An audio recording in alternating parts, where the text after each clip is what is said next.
Olá, sejam muito bem-vindas, muito bem-vindos a mais um Papo de Negócio. Dessa vez aqui nós vamos entrevistar o Humberto Mota, que vem com o desafio de expandir a Araújo Fontes, que é uma boutique de investimentos que foi criada em 1990 em Minas Gerais. Nós vamos conversar um pouco sobre a história dele, sobre esse desafio regional e entender o que é que atrai a Araújo Fontes aqui para o Nordeste.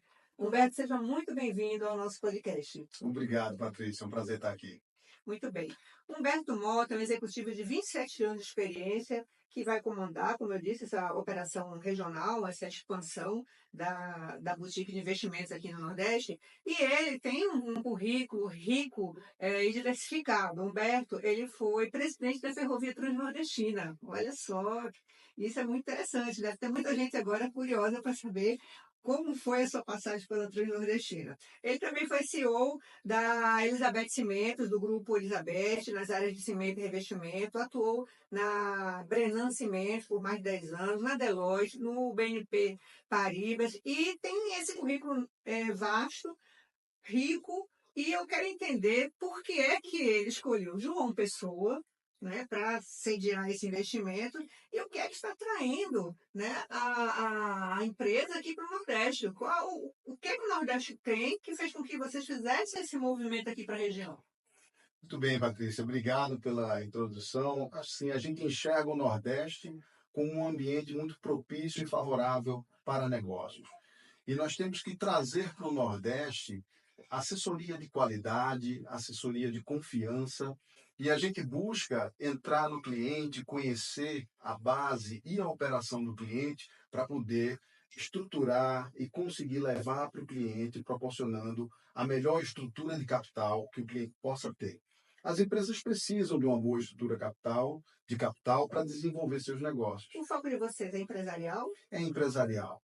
Então, a gente sempre observa e procura trazer a melhor estrutura de capital para as companhias, seja através de operações de financiamento, operações de títulos e valores imobiliários, seja através de captação de investidores para a equity nas companhias.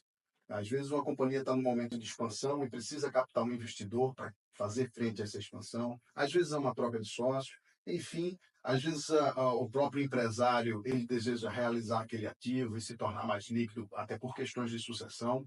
Então, em todos esses aspectos, Araújo Fontes tem muita experiência, são sócios todos com muita envergadura dentro desses setores. Humberto, quais são as áreas de atuação da empresa e quais são as áreas mais atrativas aqui do Nordeste para vocês? A gente observa muito que o Nordeste, além de ter um potencial turístico muito grande, tem também muita oportunidade para desenvolver indústria e serviços. Existem operações industriais importantes, mesmo você veja que na Paraíba, como você mencionou, eu fui CEO de um dos grandes grupos industriais sediados na Paraíba, que foi o Grupo Elizabeth. Naquela operação, a gente também teve a oportunidade de fazer estruturação de operações financeiras estruturadas, a emissão de debênture, captamos um fundo de investimento norte-americano que tornou-se nosso debenturista, depois acabou adquirindo uma das fábricas do grupo. Depois essas fábricas foram vendidas para um outro fundo de investimento e também para o grupo CSN, e foi aí que se deu toda uma transação estruturada. E muitos outros exemplos existem nessa região. Com mais de 34 anos de atuação, Araújo Fontes já teve oportunidade de fazer mais de 250 operações de M&A, que somam mais de 40 bilhões de reais em transações. Hoje, como é que o Nordeste participa em termos percentuais do negócio da Araújo Fontes? Então, nós temos alguns negócios sendo desenvolvidos e é aí que nós vemos a necessidade de ter uma base aqui, de ter um escritório mais próximo para estar acompanhando o dia a dia dos clientes, para poder tomar um café, saber como é que está o momento de cada empresa. Isso fica muito mais fácil de ser feito quando você está Uma cidade como João Pessoa, uma cidade linda, muito tranquila, 2 horas de carro de Recife, 2 horas de carro de Natal, 1 hora para Fortaleza, um pouco mais que isso, Você é para Salvador. pernambucano, você é Supermucano, pernambucano, mas a supermucano. escolha por João Pessoa se deve a quê? Justamente por essa, acho que pela centralização que ela representa, né, frente a essas outras cidades, como eu mencionei, e ser cidade muito irmã. Recife e João Pessoa são duas cidades com relação íntima muito próxima, né? Você veja que é mais perto de Recife e João Pessoa, o João Pessoa e Natal, do que Recife, Caruaru e João Pessoa e Campina Grande. Então a Uhum. gente tem uma intimidade muito grande essas duas capitais e a gente sente essa integração de um modo muito positivo para o ambiente de Então, negócios. do ponto de vista da logística, João Pessoa fica melhor posicionado aí para esses deslocamentos que Fica você bem posicionado, vai né? ter que fazer, E né? além de ser uma capital que também cresce bastante, né? Muitas Aham. empresas têm se instalado, tem sido um ambiente também muito positivo de negócio. Seja um negócio de real estate, que também é algo que tem chamado muita atenção no Nordeste, o desenvolvimento imobiliário, Sim. e com uma valorização incrível de metro quadrado, que pode acreditar ainda está barato, né? Temos certeza que isso gera muita oportunidade e gera oportunidade de crescimento a partir do momento que a gente consegue estruturar fundos de investimento para essas empresas, títulos e valores imobiliários como CRIs, CRAS, o agronegócio, que tem um potencial enorme, e acho que fortalecendo também a logística de integração no Nordeste, isso também favorece, isso aqui deve se tornar um celeiro de novos O, negócios para os o, próximos anos, o mercado imobiliário do Nordeste, ele atrai o investidor de outras regiões? sem dúvida, inclusive nacional e internacionalmente. Acho que o Brasil ele é visto lá fora como um grande celeiro de oportunidade por várias razões. Primeiro, um tamanho continental, uma população de mais de 200 milhões de habitantes, o que significa mercado consumidor, uma democracia. Então, são elementos que diferenciam o Brasil de outros países. Difíceis são os países que reúnem tantos elementos positivos dentro de um ambiente democrático que possa garantir um bom ambiente para desenvolvimento de negócios. Você citou, desculpe interromper, mas você citou no começo da conversa o turismo como um potencial do Nordeste, e nós sabemos bem disso, e citou também o mercado imobiliário. O crescimento do turismo, tendo um suporte como a locação de veículos, veículos de imóveis, usando a plataforma Airbnb, por exemplo, e outras, isso estimula esse investimento por parte dos investidores locais e internacionais também. Isso é um dos fatores que atrai esse investidor, porque a gente tem visto um crescimento em escala, né, no uso da locação de imóveis para curtas temporadas, inclusive até isso tem problemas em alguns países estão até banindo, mas é sem dúvida um mercado com muito potencial. Estaria por trás desse crescimento na região, o interesse desse investidor para esse tipo de uso do imobiliário? Você veja, ao passo que nós temos uma concentração populacional muito grande nas capitais do Nordeste, mas existem também cidades secundárias onde existe um turismo forte, seja o turismo religioso, é o caso, por exemplo, de Juazeiro do Norte, seja o turismo de negócios, seja como Camaçari na Bahia, Feira de Santana, Caruaru, né? Seja o turismo de lazer, como nós temos Porto de Galinhas, tantos outros, Milagres, Fernando de Noronha. Então, esses ambientes, eles são ambientes que precisam de investimentos. Muitas vezes há um déficit de unidades hoteleiras para atender à demanda do turismo e a gente vê grandes redes hoteleiras interessadas em investir. Eu vou lhe dar um exemplo. Está sendo construído em João Pessoa, próximo ao Centro de Convenções da Paraíba, que é um ambiente repleto de terrenos que o governo do estado está destinando para projetos de hotelaria, está sendo construído um projeto de um cliente nosso, que é o Grupo Tauá. E é um resort, uma rede de hotéis muito relevante que vai construir um dos maiores hotéis do Nordeste em João Pessoa. Uma das atuações da Araújo Fontes é o mercado de fusões e aquisições, Sim, M&A. Como é que vocês olham para esse mercado? Você que faz parte de uma empresa que é do Sudeste, né? E vem para o Nordeste, só que ela vem para o Nordeste com o olhar de um pernambucano. Né? Como exatamente. é que você vê esse mercado? Ele esteve bastante aquecido antes da pandemia, né? Lógico, a pandemia mexeu com muita coisa, mas eu queria saber hoje com a sua visão. O mercado de fusões e aquisições no Nordeste ainda está aquecido? Promete? Promete muito, sem dúvida. Por quê? Muitas vezes as empresas se veem numa armadilha do seu tamanho do negócio. É importante o empresário observar que o natural do seu negócio é crescer, né? E a gente vê os empresários vivenciarem isso, vivenciarem o crescimento dos seus negócios, mas até que pode chegar a um patamar que o crescimento precisa ser ou através de aquisições, e aí ele vai acabar se tornando um consolidador, isso existe também, ou ele acaba sendo consolidado. Por quê? A sinergia entre negócios similares é o que gera um diferencial competitivo, seja abraçando uma fatia de mercado, seja alcançando patamares mais regulados de custo. Muitas vezes o empresário que fundou o seu negócio, que viu crescer e desenvolver o seu negócio, ele acaba acreditando que se ele vender seria uma derrota. E muito pelo contrário.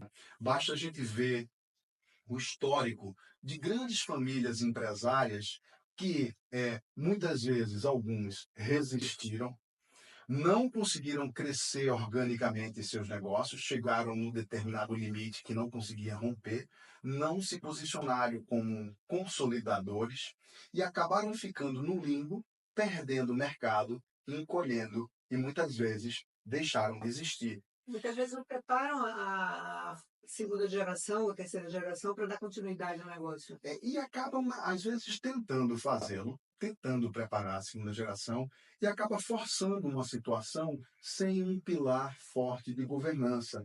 E aquela geração gostaria de desenvolver outras ideias ou tem outras vocações que não necessariamente são transferidas pelo DNA. Uhum. Então, por outro lado, há o outro lado da moeda, né, Patrícia? Que são as famílias empresárias que entendem tudo isso, veem que chegou num limite que não dá para crescer organicamente, ou não dá para ser consolidado, não seria exatamente ter um novo sócio, não seria exatamente o desejo, de se aproximar uma sucessão familiar e sim realizaram seus negócios, se tornaram extremamente líquidos, e com essa liquidez garantiram anos e gerações para frente, com muito bem posicionados, começaram a fazer novos investimentos, e esses novos investimentos com um novo perfil, com um novo olhar, com uma nova história dessa nova geração que veio e que é um extremo sucesso. Então, há esse tipo de exemplo e a gente exorta muito o empresário que faça uma reflexão. Será que realizar o seu negócio ou captar um sócio não é uma grande oportunidade de antecipar um fluxo de caixa futuro? Porque o fluxo de caixa futuro que você realiza agora, você torna certo aquilo que está sujeito aos riscos de mercado. Uhum. Então, Humberto, você acha que o Nordeste ele ainda vou repetir a pergunta, tá? Você atribui esse comportamento do empresário nordestino a um conservadorismo? Sim, muitas vezes, e não só nordestino, tá? A gente vê as empresas familiares é que realmente dão um tom da economia no mundo inteiro. Então, não é algo específico do Nordeste. Mas é muito bom ter a oportunidade de conectar diferentes famílias empresárias para trocar experiências. A gente acha que o testemunho de diferentes empresários, quando eles falam entre si, gera confiança, gera, de fato, a oportunidade de acessar esse formato de desenvolver seus negócios que tem um foco principal de fortalecer a governança corporativa, é, e de deixar leve o processo de sucessão, não colocando necessariamente sobre a família um peso de que terá que repetir a história do fundador do negócio. Uhum. Qual é o ticket médio das empresas que vocês trabalham? Normalmente a gente lida com transações acima de 50 milhões de reais, né? Isso a gente falando de operações de M&A. Então, há transações, nós acumulamos 40 bi em transações assessoradas. Só no ano passado foram 2,5 bi em transações de M&A. M&A. De M&A. Então, a gente, para operações de dívida, a gente pode considerar algo como 30 milhões um driver de transações, tá certo? Você trabalhou em grandes empresas aqui da região, né? Na Elizabeth, no Grupo Brenan, Transnordestina, né? Como você olha para o potencial empresarial daqui da região? Você está falando de ticket de 50 milhões, né? Onde estão essas empresas? Quais os estados que mais têm potencial para atuação da sua boutique de investimentos?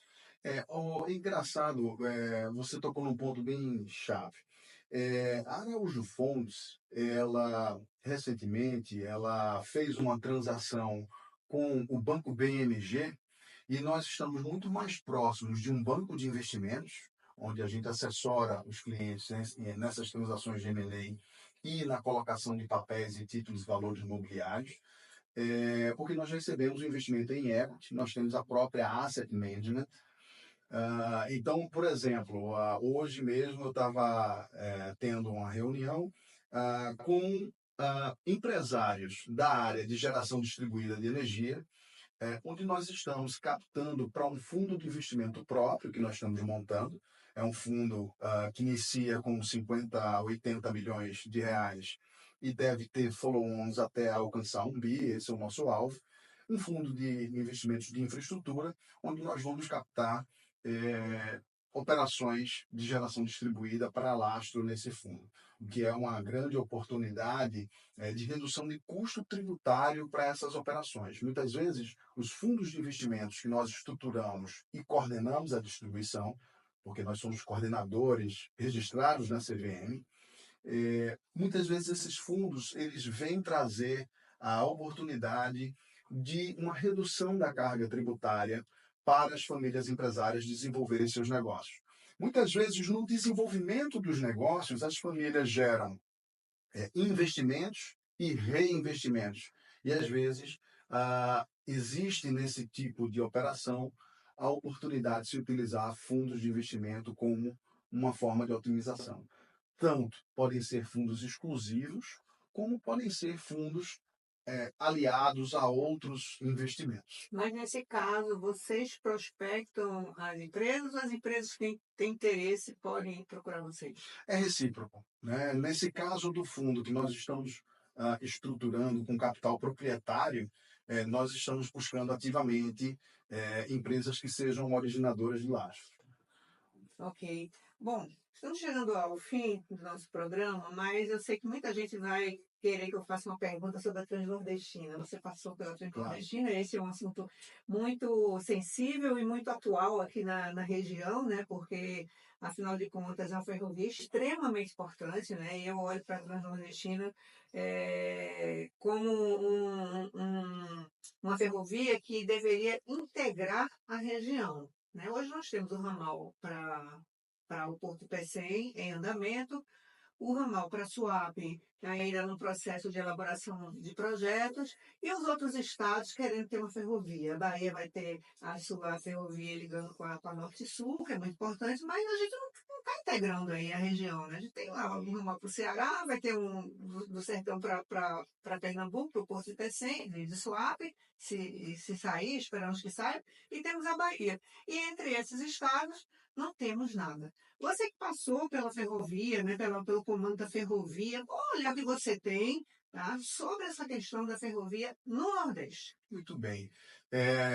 Excelente pergunta, né? Eu acho que nós no Nordeste temos que fazer uma reflexão. Primeiro, a malha ferroviária do Nordeste, ela é do século XIX, ela ainda é do Brasil Império e ela é distribuída de modo linear, ligando os portos ou ligando as capitais ao interior. Veja, se ela é do século XIX, a indústria automobilística só chegou no Brasil na década de 30, já no século XX. Então, ela foi desenvolvida ainda no Brasil Império, objetivando interligar um país continental, para que as pessoas, para poder transportar tudo. Ora, se você não tivesse a ferrovia para transportar desde carga viva, a produção rural ou a qualquer coisa, que outro meio de transporte você teria para levar para o interior mercadorias, pessoas, produtos? Não teria outra, a não ser tração animal. Então, uma ferrovia que foi desenvolvida com uma visão do menor investimento possível, então ela passou por poucas correções de geometria, né? Então aceitando muito a topografia do terreno, então tem muitas curvas fechadas ou rampas íngremes, e que isso gera um custo operacional muito grande. Então, a revisão dessa vocação dessa ferrovia do Nordeste é algo diferente, por exemplo, do que acontece no Sul e Sudeste, com a malha ferroviária muito mais radial, ligando em várias direções e com objetivos diferentes. Então, eu acho que o Nordeste veio buscando qual é a ressignificação dessa ferrovia. Eu acho que a gente tem um desenho que está aí posto da nova Transnordestina, né? Que vai fazer essa interligação entre vários estados do Nordeste, ou a antiga Transnordestina, que já liga a operação entre o Ceará, passando por Teresina, no Piauí, e ligando até o Porto de Itaqui, no Maranhão, que já é em operação, que está sendo aí remodelada, saindo de dormentes de madeira para dormentes de concreto. Então, eu acho que isso traz uma nova visão logística ferroviária para o Nordeste. Eu tenho certeza que esse instrumento entrando em operação vai trazer muitas oportunidades para todo o Nordeste. Eu acho que, em especial, Pernambuco, né, como você fala, um ponto sensível, porque talvez se olhe muito a questão ferroviária neste momento, onde a discussão do investimento está sendo feita. Mas existem outras questões logísticas fundamentais para Pernambuco, né? Como um anel viário que possa desafogar o acesso à capital pernambucana, que isso sim é logística na veia. A gente vê muito da logística pernambucana tendo muito mais estruturações e saídas para o norte, para a Paraíba, do que para o sul, devido às dificuldades de trânsito nessa região de Igaraçu, de Abreu e Lima, de Paulista, que são gargalos, ou mesmo para a saída no bairro do Curado, saindo pela 232, são gargalos importantes de acesso à capital pernambucana, que tenho certeza tem um papel que vai ajudar também a desenvolver a atividade econômica quando esses gargalos logísticos forem vencidos. Essa discussão da Transnordestina não merecia passar por um Fórum Nordeste, né? Fórum que reúne os governadores? Isso, na sua opinião, não deveria estar sendo tratado como uma integração regional? Porque eu acho que hoje o discurso em torno da Transnordestina, os olhares, as preocupações, elas são muito estaduais. Pernambuco olha para o ramo dele, Ceará olha para o dele, a Bahia olha para o dele, mas como você falou, a região não consegue ter essa ferrovia irradiada, né? A gente não consegue ver isso, não se fala num planejamento macro, né, que una esses estados. O que falta, na sua opinião, para que se chegue a esse ponto, né, de discussão? Com certeza, a infraestrutura brasileira não é só ferrovia, vai para portos, aeroportos, rodovias, a infraestrutura brasileira, geração de energia e distribuição, linhas de transmissão. Então, acho que a infraestrutura, a pauta de infraestrutura brasileira ela é muito robusta, ela com certeza passa por uma pauta de discussão e de plano de Estado, independente de governo, né? Eu acho que o Brasil precisa dar esse olhar de desenvolver planos de Estado, planos que vão somar com a sociedade brasileira, independente de quem seja a situação ou oposição. Afinal, o Brasil precisa e merece seguir sua agenda de desenvolvimento de infraestrutura, como tem buscado fazer. Esse setor da infraestrutura é um setor que interessa a Araújo Fontes? Sem dúvida, o setor de infraestrutura é um setor que tem grandes potenciais, quer seja para operações financeiras estruturadas, estruturação de fundos de investimento e desenvolvimento, ou mesmo para operações de fusões e aquisições. São áreas que geradoras desse tipo de negócio. Muito bem, Humberto Mota, um prazer receber você aqui. Sucesso Muito no obrigado. novo desafio, né? Espero receber você aqui adiante, quando as instalações já estiverem inauguradas, deve inaugurar em setembro, não é Sim, isso? devemos inaugurar o escritório em setembro. E a gente volta a falar depois sobre esse seu olhar, essa sua experiência aqui no Nordeste. Muito obrigada pela sua Sempre um presença. prazer, Patrícia. Obrigado. Obrigada. E obrigada a você também por nos acompanhar até aqui, assine o nosso canal para ficar recebendo as notificações dos próximos episódios. Até a próxima.